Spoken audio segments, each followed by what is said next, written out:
सिमरन पढ़ने में बहुत ही होशियार और समझदार लड़की थी। वो बचपन से ही क्लास में अव्वल आती थी। स्कूल में सभी सिमरन की बहुत तारीफ करते थे। पढ़ाई में अच्छा होने के कारण उसके माता पिता भी उसकी हर डिमांड को पूरी कर देते थे। सिमरन की एक ही सहेली थी मीनल, जो उसके पड़ोस में रहती थी। दोनों साथ ही स्कूल जाती थी। एक दिन स्कूल जाते वक्त, अरे सिमरन, आज तूने फिर लेट कर दी। तू क्लास में अव्वल आती है इसलिए तुझे टीचर कुछ नहीं बोलती।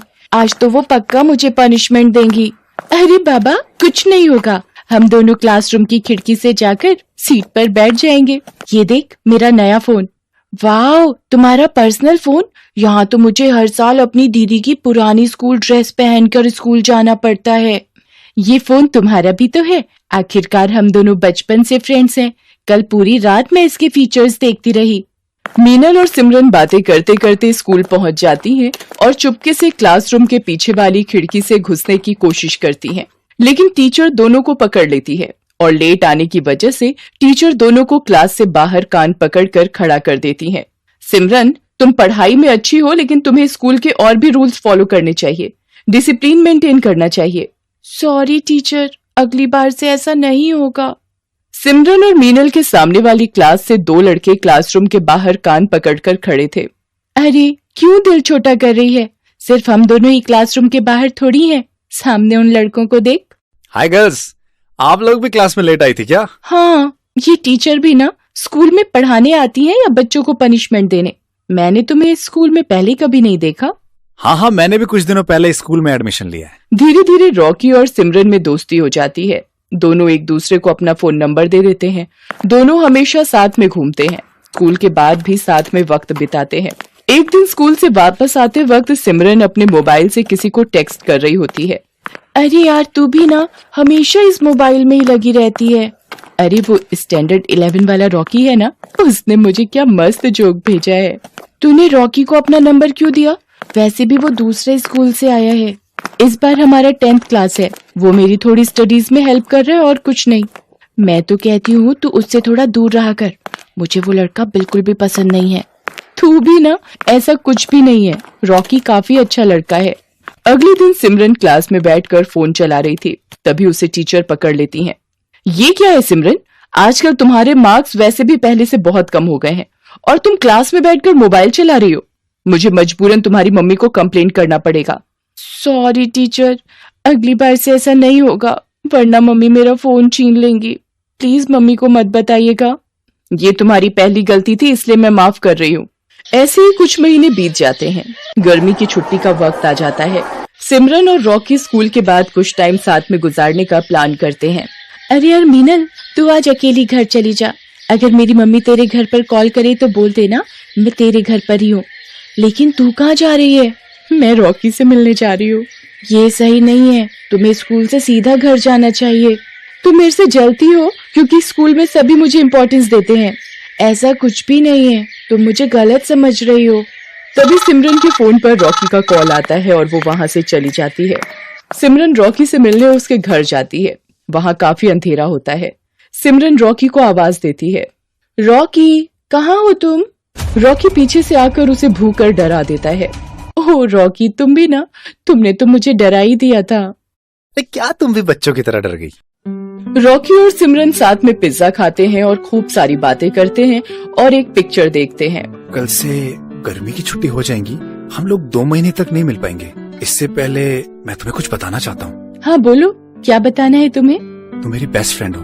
मैंने आज तक तुम्हारी जैसी लड़की नहीं देखी। तुम भी ना, तुम भी मेरे सबसे अच्छे दोस्त हो। सिमरन और रॉकी साथ में वक्त बिताते हैं और कब दोनों अपनी हदें पार कर जाते हैं उन्हें पता ही नहीं चलता। अगले दिन से स्कूल की गर्मी की छुट्टियां शुरू हो जाती हैं। रॉकी और सिमरन एक दूसरे से मिल नहीं पाते। कुछ दिनों बाद सिमरन को उल्टियां होने लगती हैं और सिर चकराने लगता है। सिमरन को ये सब थोड़ा अजीब लगता है। तब वो मीनल को सारी बात बताती है। क्या किया सिमरन तूने? मुझे माफ कर दे। मैंने तेरे मना करने के बाद भी रॉकी के साथ वक्त बिताया। तू चिंता मत कर, कल से स्कूल खुल रहा है। तू पहले रॉकी से जाकर बात कर। अगले दिन सिमरन जाकर रॉकी से बात करती है। उसे सारी बात बताती है। तुम्हें याद है उस दिन हम तुम्हारे घर पर मिले थे, हमारे बीच? वो तो मेरा सबसे खूबसूरत दिन था। हमारे साथ में बिताए गए वो पल मैं कैसे भूल सकता हूँ। मैं प्रेग्नेंट हूँ। मुझे कुछ समझ में नहीं आ रहा मुझे क्या करना चाहिए। अगर किसी को पता चल गया तो सब हमारा मजाक उड़ाएंगे। ये क्या बोल रही हो? ऐसा ऐसा कैसे हो सकता है? ये मेरी प्रॉब्लम नहीं है। ये क्या बोल रहे हो तुम रॉकी? ये सब हमने साथ में किया था। ठीक है, रुक जाओ, मैं कुछ करता हूँ, लेकिन इसके बाद तुम मुझे अपनी शक्ल मत दिखाना। रॉकी वहाँ से चला जाता है। सिमरन रोते हुए मीनल के पास जाती है। क्या हुआ? तुम रो क्यों रही हो? रॉकी मेरी शक्ल भी नहीं देखना चाहता है। वो मुझसे नफरत करने लगा है। मुझे पता था वो लड़का कुछ ऐसा ही करेगा। मुझे उस पर बिल्कुल भी भरोसा नहीं था। मुझे लगता है हमें किसी बड़े की मदद लेनी चाहिए। नहीं, ये बात किसी को नहीं बताना, वरना सब मुझ पर हंसेंगे। अगले दिन रॉकी सिमरन को एक गोली लाकर देता है। ये लो, ये गोली खा लेना, इसके बाद इस परेशानी से हमें छुटकारा मिल जाएगा। लेकिन रॉकी, इससे कुछ प्रॉब्लम तो नहीं होगी ना? चुपचाप से एक गोली खा लो और मेरा पीछा छोड़ दो। इसके बाद से ना तो मुझे कॉल करना, ना ही कोई मैसेज। सिमरन वो गोली खाकर जाकर अपनी क्लास में बैठ जाती है। तभी वो चक्कर खाकर गिर जाती है। तुझे क्या हो गया सिमरन? आंखें खोलो। इसके मुंह पर पानी छिड़कने के बाद भी इसे होश नहीं आ रहा है। लगता है कोई सीरियस इशू है। टीचर, मैं आपको कुछ बताना चाहती हूँ, प्लीज आप किसी को मत बताइएगा। मैं तुम्हारी टीचर हूँ, तुम लोगों को सही राह दिखाना मेरा काम है। तुम बिल्कुल चिंता मत करो, बिना झिझक के मुझे सारी बातें बताओ। मीनल डर कर टीचर को सारी सच्चाई बता देती है। टीचर सिमरन को हॉस्पिटल लेकर जाती है और वहाँ उसका अच्छे से चेकअप करवाती है। कुछ देर बाद सिमरन को होश आ जाता है। टीचर, मैं आपको कुछ बताना चाहती हूँ। मेरी तबीयत खराब होने के पीछे कुछ और वजह है। मुझे मीनल ने सब बता दिया है। इस उम्र में बच्चे नादानी करते हैं, लेकिन तुमने जो किया है वो छोटी बात नहीं है। इससे तुम्हारी पूरी जिंदगी बर्बाद हो सकती थी। मुझे अपने किए पर बहुत अफसोस है। मैं कभी भी ऐसा नहीं करूंगी। आप प्लीज किसी को कुछ नहीं बोलिएगा। ऐसे बिना जाने कोई मेडिसिन लेना खतरनाक साबित हो सकता है। तुम्हें किसी बड़े से एडवाइस लेनी चाहिए थी। मुझे माफ कर दो मिस, मैं बहुत घबरा गई थी। लेकिन तुम्हारे साथ जिसने ये किया है, मैं उसे सजा दिलवा कर रहूंगी। टीचर रॉकी को स्कूल से सस्पेंड करवा देती है और उसके फाइनल एग्जाम देने पर भी रोक लग जाती है। मुझे माफ कर दीजिए टीचर, मैं ऐसी गलती फिर कभी भी नहीं करूंगा। तुमने एक लड़की के साथ जो किया है वो माफी के लायक नहीं है। तुम्हें सिमरन से माफी मांगनी चाहिए और अब इस गलती को सुधार कर इसका पश्चाताप भी तुम्हें ही करना होगा। मुझे माफ कर दो सिमरन, मुझसे बहुत बड़ी भूल हो गई है। मैं घबरा गया था। मैं तुम्हें प्रॉब्लम में छोड़ के चला गया। टीचर सिमरन को लेकर उसके माता पिता के पास जाती है। देखिए सर, मैं आपसे जो बात करने जा रही हूँ वो आपको बहुत धैर्य रखकर सुननी होगी। अक्सर बच्चे कुछ गलतियां कर बैठते हैं जिसकी वजह से उन्हें पछताना पड़ सकता है। आप क्या कहना चाह रही हैं टीचर? हमारी बेटी से कुछ गलती हुई है? वो दरअसल बात यह है कि वो आपकी बेटी सिमरन प्रेग्नेंट है। ये सब करने स्कूल जाती हो तुम? मैं तुम्हारी खाल उतार दूंगा, बेशरम लड़की। रुक जाइए सर, अब ऐसे समय में आपको इन बच्चों का साथ देना होगा, वरना ये जिंदगी भर खुद को माफ नहीं कर पाएगी और ये नादानी में कोई गलत कदम ना उठा ले। टीचर बड़ी समझदारी से सारी बात सिमरन के मम्मी पापा को समझाती है। अब हमें क्या करना चाहिए? इसकी तो जिंदगी बर्बाद हो जाएगी। अभी सिमर बहुत छोटी है, इसके सामने पूरी जिंदगी पड़ी है। हमें इस बच्चे का मिसकैरेज करवा देना चाहिए। मैंने डॉक्टर से बात की है, इसमें कोई भी दिक्कत नहीं होगी। फिर सिमरन की फैमिली और टीचर मिलकर उस बच्चे का मिसकैरेज करवा देते हैं। थोड़ी दिनों बाद सिमरन बिल्कुल ठीक हो जाती है। सिमरन के मम्मी पापा भी उसकी गलती के लिए उसे माफ कर देते हैं। अब सिमरन और मीनल की फिर से गहरी दोस्ती हो जाती है। सिमरन मीनल से अपने बुरे बर्ताव के लिए माफी मांगती है। मीनल, मैंने तुझे भला बुरा कहा, लेकिन तुमने आज साबित कर दिया कि तुम ही मेरी सच्ची दोस्त हो। ये तो मेरा फर्ज था। दोस्त अगर दोस्त के काम ना आए तो मैडम दोस्ती कैसी? अब थोड़ा हंस भी दे। आज से हम दोनों मन लगाकर पढ़ाई करेंगे और कभी भी किसी को शिकायत का मौका नहीं देंगे। इसलिए दोस्तों, जिंदगी हमें अपनी हर गलती को सुधारने का एक मौका जरूर देती है। इसलिए कोई गलत कदम ना उठाएं और अपने माता पिता से हर प्रॉब्लम शेयर करें, जिससे मुश्किल घड़ी में वो आपका साथ दे सकें।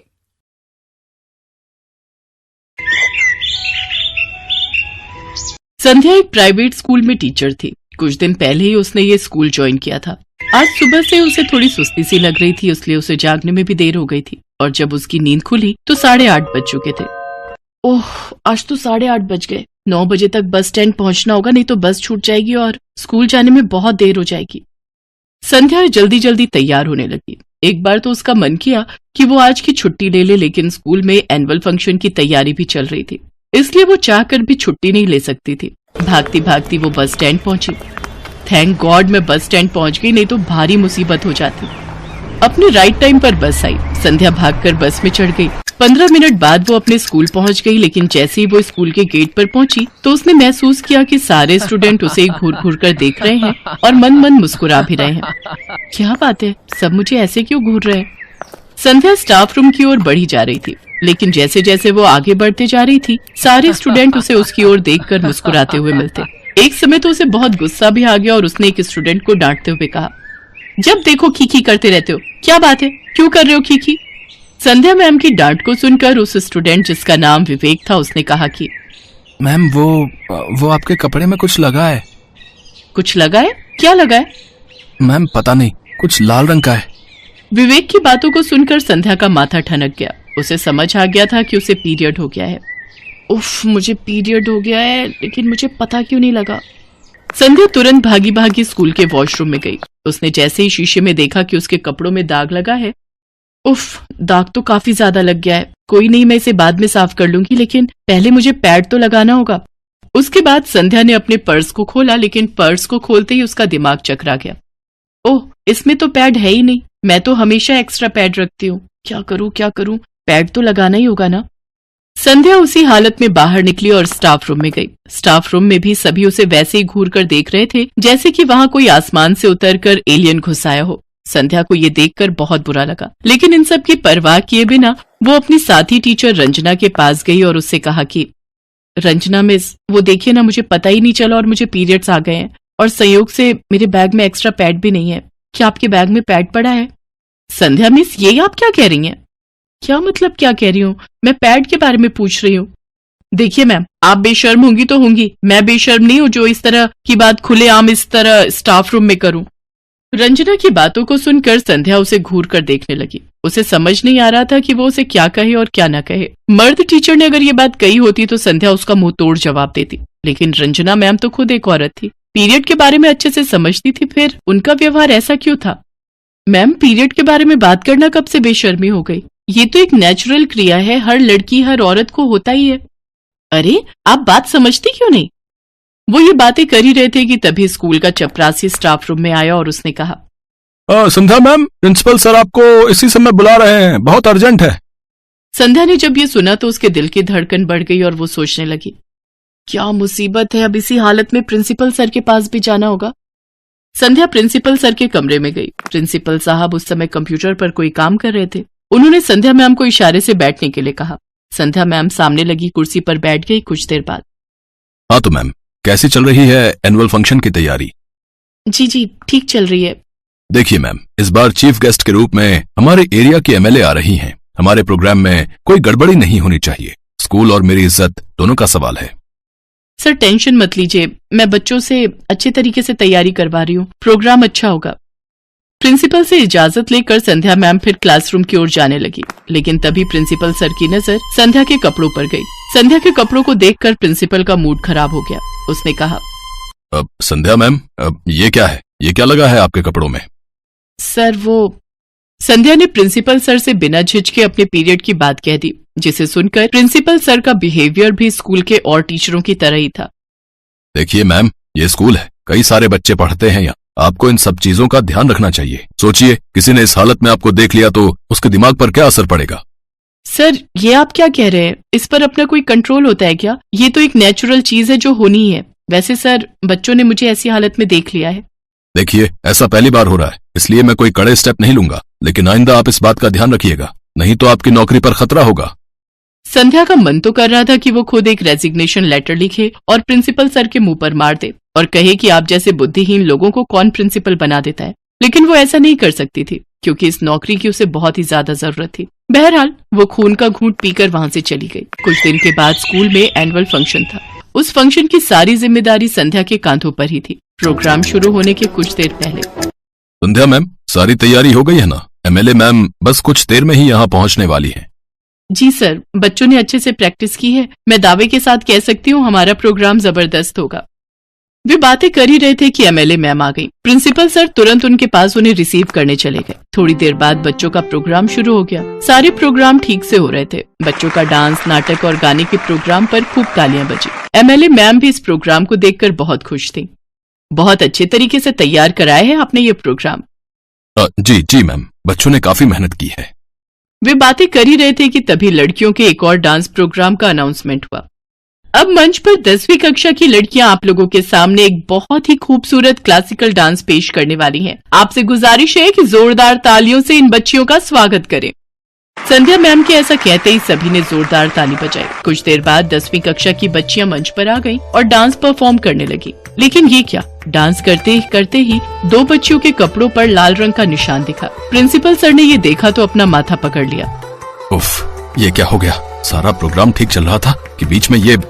असल में उन बच्चियों को डांस करते समय पीरियड हो गया था। प्रिंसिपल सर ने ये देखा तो वो प्रोग्राम से उठकर बाहर आ गए और संध्या मैम को भी इशारे से बाहर बुलाया। संध्या जैसे ही वहाँ पहुंची, प्रिंसिपल उस पर बरस पड़ा। अरे, किस जन्म का बदला निकाल रही हैं आप मुझसे? आपको बोला था ना कि प्रोग्राम में कोई गड़बड़ी नहीं होनी चाहिए। क्या हुआ सर, सब ठीक से ही तो हो रहा है। क्या हक ठीक हो रहा है? आपने देखा जो बच्चियां परफॉर्म कर रही हैं, उनके कपड़ों में लाल निशान लगे हैं। अरे, क्या जरूरत थी उन बच्चियों को प्रोग्राम में लेने की जिन्हें पीरियड हो रहे थे? आपने सब बर्बाद कर दिया। पता नहीं एमएलए मैम क्या सोच रही होंगी। अब यहाँ खड़ी खड़ी मेरा मुंह क्या देख रही हैं? जल्दी जाइए और उन बच्चियों का प्रोग्राम खत्म करवाइए। प्रिंसिपल सर ये बोल ही रहे थे कि तभी ताली की आवाज उनके कानों में आई। उन्होंने पीछे मुड़कर देखा तो ताली बजाने वाला और कोई नहीं, खुद एमएलए मैम थी। मैम वो इसमें मेरी कोई गलती नहीं है। ये सारा किया धरा संध्या टीचर का है। चुप रहिए, बिल्कुल चुप रहिए। मुझे शर्म आ रही है आपकी सोच पर। अरे, आपको किसने प्रिंसिपल बना दिया? आपकी हरकत देखकर तो लगता है कि आप गंवार हैं, पूरे गंवार। मैम मैंने कहा ना कि मेरी कोई गलती नहीं है। मुझे क्या पता उन लड़कियों को पीरियड होने वाला है और उनके चलते पूरा प्रोग्राम खराब हो जाएगा। प्रिंसिपल की इस बात को सुनकर एमएलए मैम की आंखें गुस्से से लाल हो गईं। अरे, उन बच्चियों को पीरियड हुआ है, पीरियड। उन्होंने कोई पाप नहीं किया है। ये तो प्रकृति का वरदान है। बिना उसके क्या ये सृष्टि संभव है? अरे, आपने तो ईश्वर और प्रकृति के बनाए इस वरदान को घिनौना बना दिया। मैं अभी के अभी आपको सस्पेंड करती हूँ। आप प्रिंसिपल के लायक नहीं है, बिल्कुल नहीं है। उन प्यारी बच्चियों ने अपना परफॉर्मेंस जारी रखा। एमएलए मैम ने न सिर्फ उनकी तारीफ की बल्कि संध्या मैम को भी उनकी कोशिशों के लिए सम्मानित किया गया। दोस्तों, औरतों का पीरियड होना किसी अशुभता की निशानी नहीं है। ये एक नेचुरल प्रक्रिया है जो सृष्टि के संचालन के लिए बहुत ही जरूरी है।